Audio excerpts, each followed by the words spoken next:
എഴുതിക്കേ, എഴുത്. എടാ ഒന്ന് എഴുതടാ, എന്റെ ഭംഗിയും കണ്ടിരിക്കുക. എഴുതാൻ ഇതൊന്ന്.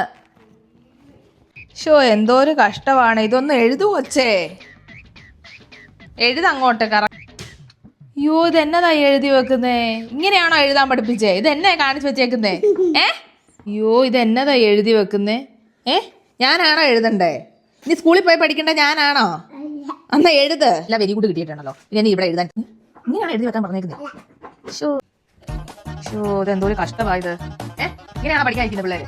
നിന്റെ അമ്മയോട് ഞാൻ പറയും.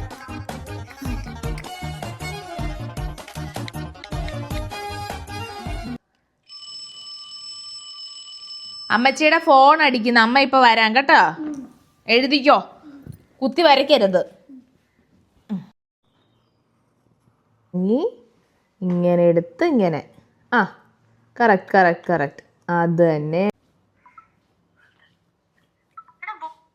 ആഹാ ഇപ്പൊ നന്നായിട്ട് എഴുതുന്നുണ്ടല്ലോ അവൻ.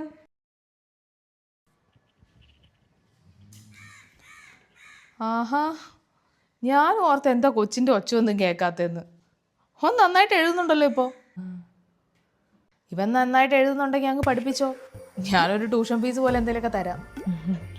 പൈസയ്ക്ക് വേണ്ടിയിട്ടല്ല ചേച്ചി ഞാനിപ്പോൾ കൊച്ചിനെ പഠിപ്പിച്ചത്. പിന്നെ അമ്മേ, പഠിപ്പിക്കുക എന്ന് പറഞ്ഞാൽ അത്ര കുറഞ്ഞ പരിപാടിയൊന്നുമല്ല. അതും കുഞ്ഞു പിള്ളേരെ പഠിപ്പിക്കാനായിട്ട് ക്ഷമയും എല്ലാം വേണ്ട ഒരു ജോലി തന്നെയാണ്. പിന്നെ വീട്ടിലിരുന്ന് പഠിപ്പിക്കാനായിട്ടും അല്ല. എനിക്ക് കൊച്ചുള്ളതുകൊണ്ടല്ലേ വീട്ടിലിരിക്കുന്ന ഒരു സാഹചര്യം വന്നു പോയത്. എനിക്കെന്തായാലും പുറത്ത് പോകണം തന്നെയാണ്. ഏതായാലും അങ്ങനെ ഒരു ഇൻസ്റ്റിറ്റ്യൂഷനിൽ എനിക്ക് ജോലിയും കിട്ടിയിട്ടുണ്ട്. എല്ലാ ജോലിക്കും അതിൻ്റെതായിട്ടുള്ള മഹത്വമുണ്ട്. ആരും ആരെ കൊച്ചായി കാണണ്ട. എഴുതിയോ? എഴുതിക്കേ.